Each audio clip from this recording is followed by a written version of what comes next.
नमस्कार, मैं हूं राजेंद्र प्रीत पिंटू। आप देख रहे हैं चुनावी चर्चा। आज हमारे साथ हैं वरिष्ठ अधिवक्ता शंकर सोनी। आप में से बहुत कम लोग जानते होंगे कि अधिवक्ता शंकर सोनी आम आदमी पार्टी के फाउंडर मेंबर्स में से एक रहे हैं, लेकिन कुछ समय के पश्चात उन्होंने पार्टी की मुख्य धारा से अपने आप को अलग कर लिया। आज राजस्थान में आम आदमी पार्टी की क्या स्थिति है? क्या आम आदमी पार्टी राजस्थान के लोगों के दिलों में अपनी जगह बना पाएगी? इन्हीं सभी विषयों पर आज हम चर्चा करेंगे वरिष्ठ अधिवक्ता शंकर जी से। शंकर जी नमस्कार। शंकर जी, आपसे पहला सवाल है कि आम आदमी पार्टी का गठन किन उद्देश्यों को लेकर किया गया था? देखिए, पहली बात तो ये है कि आम आदमी पार्टी का गठन होना ही नहीं था, क्योंकि अन्ना मूवमेंट जो चला था वो भ्रष्टाचार मुक्त भारत और जन लोकपाल, इसके दो उद्देश्य थे। और उसी के लिए हम लोग सब लोग, एक पूरे देश के जो लोग हैं, वो एक प्लेटफार्म पर एकत्रित हुए थे। लेकिन ऑल ऑफ सडन ये पार्टी बनने का विचार आया और ये पार्टी आंदोलन से निकल कर ये पार्टी आई, तो निसंदेह इसके वही उद्देश्य थे, मूल रूप से भ्रष्टाचार मुक्त भारत और जन लोकपाल।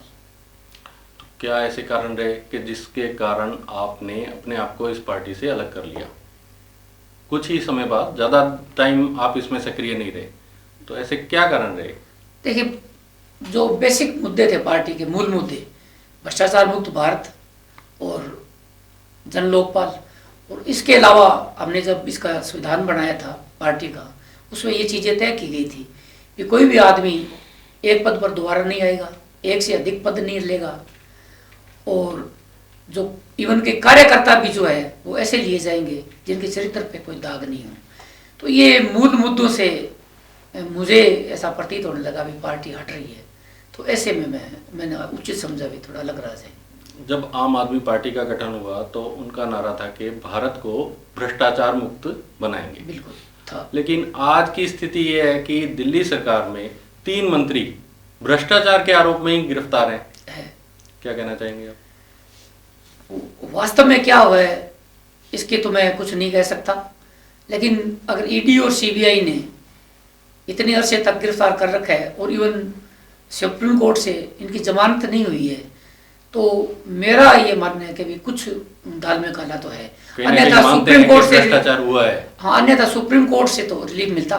भ्रष्टाचार कैसा हुआ है उसमें मेरा ये मानना है कि आजकल राजनीतिक दलों को पैसों की आवश्यकता है, चंदे के बलबूते पर लड़ रही है। देखिए, जैसे कि अब इलेक्टोरल बॉन्ड्स के नाम पे चला है, तो इस पार्टी को कंपैरेटिवली कांग्रेस और बीजेपी की अपेक्षा इनके पास चंदा कम था।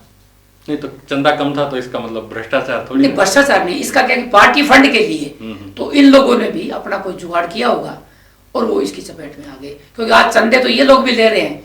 हाँ, इस भ्रष्टाचार के मामले में एक जो है ना, वो दुभांत जिसको हम कहते हैं, सौतेला व्यवहार हो रहा है। क्या भाजपा में सारे नेता भ्रष्ट नहीं है? क्या कांग्रेस में नेता भ्रष्ट नहीं है? लेकिन उनके खिलाफ न ईडी लगती है और न ही सीबीआई चलती है, और खास तौर से बीजेपी के खिलाफ, बीजेपी के एक भी नेता के खिलाफ। तो आप कहीं ना कहीं ये कहना चाहेंगे कि भारत में जो भ्रष्टाचार मुक्त भारत बनाने की एक जो आंदोलन था वो सही रहा, नहीं पकड़ पाया, और सभी पार्टियां वो भ्रष्टाचार को बढ़ावा ही जब तक राजनीतिक दल है, भारत भ्रष्टाचार मुक्त हो ही नहीं सकता। अभी चुनाव का दौर चल रहा है और एक चीज अक्सर ये भी देखी जा रही है कि वंशवाद को बढ़ावा दे रही हैं पार्टियां। हाँ जी। इस वंशवाद के लिए आप क्या कहना चाहेंगे? मेरा ये कहना है कि जब कोई पार्टी खड़ी होती है तो उसमें सबसे ज्यादा योगदान नींव के पत्थर के रूप में जो युवा कार्यकर्ता लगते हैं वो होते हैं, और वो ही अपने नेता को बनाते हैं। कार्यकर्ता ही राहुल गांधी बनाते हैं, कार्यकर्ता ही अरविंद केजरीवाल बनाते हैं, और राहुल गांधी के अलावा भी जो अपने चले तो अरविंद, इसके जो मोदी जी भी हैं, ये भी कार्यकर्ताओं की देन है। बैकग्राउंड सबके पीछे कार्यकर्ता होते हैं, और ऐसे कार्यकर्ता जो 20 साल से 10 साल से लगे हुए हैं, तो उनकी जब वो राजनीतिक कार्यकर्ता है तो उनकी ये इच्छाएं होती है कि वो भी कभी नेता बने, वो भी विधायक बने। लेकिन जब हम ये देखते हैं भी एक एक घर से 4-4, 5-5 पीढ़ियां चल रही है और आगे फिर कोई उनको नहीं दिखाई देता, तो ये जो धरातल के जो कार्यकर्ता है, जो पिलर्स है पार्टी के, उनके साथ न्याय नहीं है, ये अच्छा नहीं हो रहा है। आप वरिष्ठ अधिवक्ता रहे, कानून का भी काफ़ी ज्ञान रखते हैं। चुनावों में देखा जाता है कि पार्टियां चुनाव जीतने के लिए बड़ी बड़ी घोषणाएं की जाती हैं, और जब वो चुनाव जीत जाती हैं तो ये योजनाएं या ये घोषणाएं जो सी हैं वो ठंडे बस्ते में चली जाती हैं। क्या उन पार्टियों को कानून के कटघरे में खड़ा किया जा सकता है? अभी तक ऐसा नहीं है, लेकिन अभी गत सप्ताह जो डेवलपमेंट हुआ है वो ये है कि आयोग द्वारा, निर्वाचन आयोग द्वारा ये निर्देश दे दिए गए हैं कि एक पार्टी जो घोषणा कर रही है उसके पास उस घोषणा को पूरी करने के लिए, जैसे इन्होंने कह दिया कि हम सारे युवाओं को लैपटॉप देंगे, हम 10,000 रुपये महीने के हिसाब से पेंशन देंगे, तो इनको हर राजनीतिक दल को ये बताना पड़ेगा कि ये फंड कहाँ से आएगा। क्यों कि आज तक हर स्टेट का और सेंटर का, इवन रेलवे के सारे बजट घाटे के हैं, और घाटे के बजट में मतलब इस तरह ये देखा जाता है आम जनता का पैसा घोषणाएं कर देती हैं, कुछ हद तक कुछ कोशिश भी करती हैं, बजट का घाटा होता है वो अगली सरकार के ऊपर थोप दिया जाता है। मेरी एक वकील के तौर पर व्यक्तिगत राय ये है कि ये पब्लिक के साथ धोखा है जो भारतीय दंड संहिता की धारा 420 के अंतर्गत आना चाहिए। क्यों कि लोगों को कहा जाता है आपके खाते में 15 लाख आएंगे, भ्रष्टाचार का ऐसा हो जाएगा, आपकी शिक्षा का ये करेंगे, वो पूरा नहीं हो पाता। तो उन जो इलेक्शन मैनिफेस्टो पे विश्वास करके और लोग इनको वोट देते हैं, फिर वो उसको पूरा नहीं करते, तो इन्होंने झूठ बोल के धोखा दे के वोट ले लिया। तो इनको तो एक आध इसका सा होना चाहिए भारतीय दंड संहिता की धारा 420 के अंतर्गत, फिर एक न्यायिक दिमाग आए कि क्या ऐसी घोषणाएं अच्छी है क्या। अक्सर कहा जाता है कि जनता को न्याय बहुत देर से मिलता है। क्या राजनीतिक लोगों का दबाव भी इसमें एक भूमिका अदा करता है?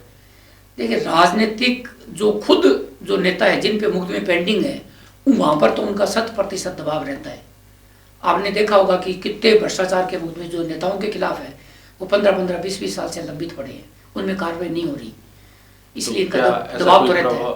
कोई ऐसा प्रावधान जिससे या ऐसी कोई प्रक्रिया अपनाना चाहिए कि जिससे इन लोगों को न्याय थोड़ा सा जल्दी मिल पाए? अभी सुप्रीम कोर्ट में एक रिट लगी थी, उसमें परसों ही फैसला हुआ है, जिसमें बाकी बिंदु तो रख दिए, एक बिंदु पे ये direction they the honourable supreme court की 3 जजेस की बेंच ने, जिसमें CJI साहब खुद भी है, कि किसी भी वर्तमान सांसद, विधायक या पूर्व सांसद या विधायक के विरुद्ध फौजदारी मुकदमे लंबित है, चाहे वो अधीनस्थ न्यायालयों में है चाहे वो हाईकोर्ट में है, उन सब में शीघ्र कार्रवाई करने के निर्देश दिए जा चुके हैं।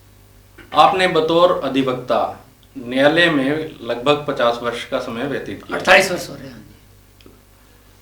इन 50 वर्षों के पश्चात आपने एक सामाजिक कार्य करते हुए शहीद स्मारक का निर्माण किया। क्या वजह रही, क्या सोच रही?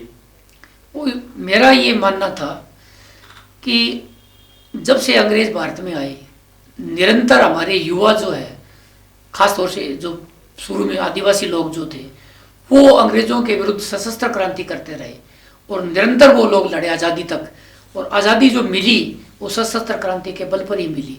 लेकिन भारतीय इतिहास को इस तरह से तोड़ मरोड़ कर लिखा गया कि उन वीरों का, उन क्रांतिवीरों का, उन शहीदों का इतिहास में कहीं नाम नहीं है।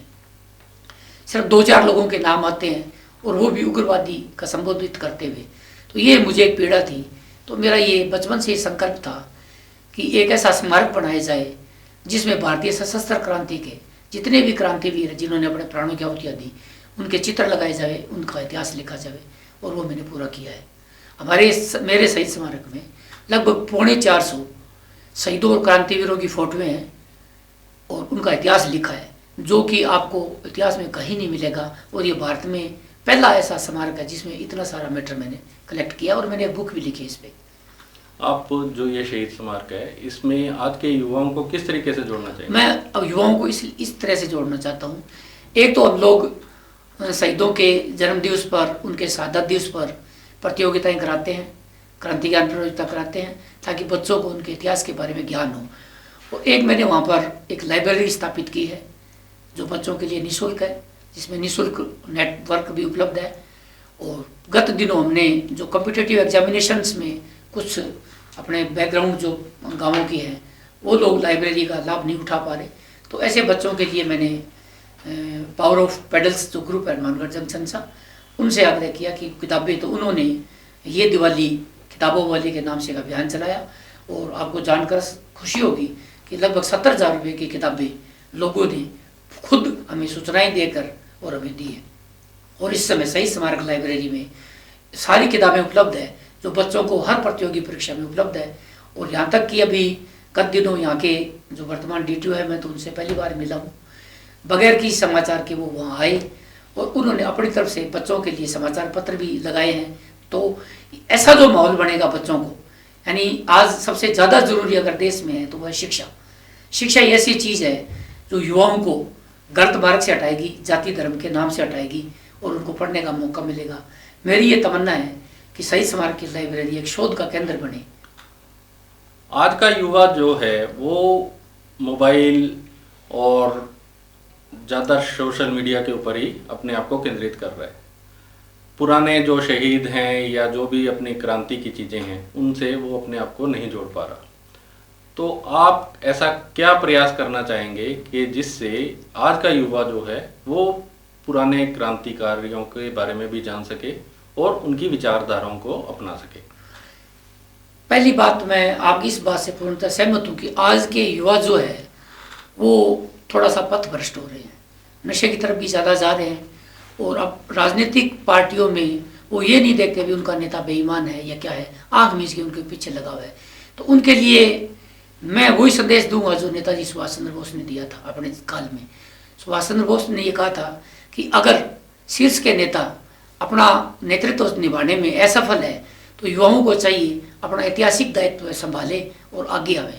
तो आज के युवाओं को चाहिए कि वो अपना एक बढ़िया लक्ष्य बनाए जो राष्ट्रीय हित में हो, जो इस देश के आम आदमी के हित में हो, और उस लक्ष्य को अग्रसित करने के लिए अपने स्वयं विवेक से आगे आवे। तो ये थे वरिष्ठ अधिवक्ता शंकर सोनी। शीघ्र ही चुनावी चर्चा में आपसे फिर मिलेंगे। नमस्कार।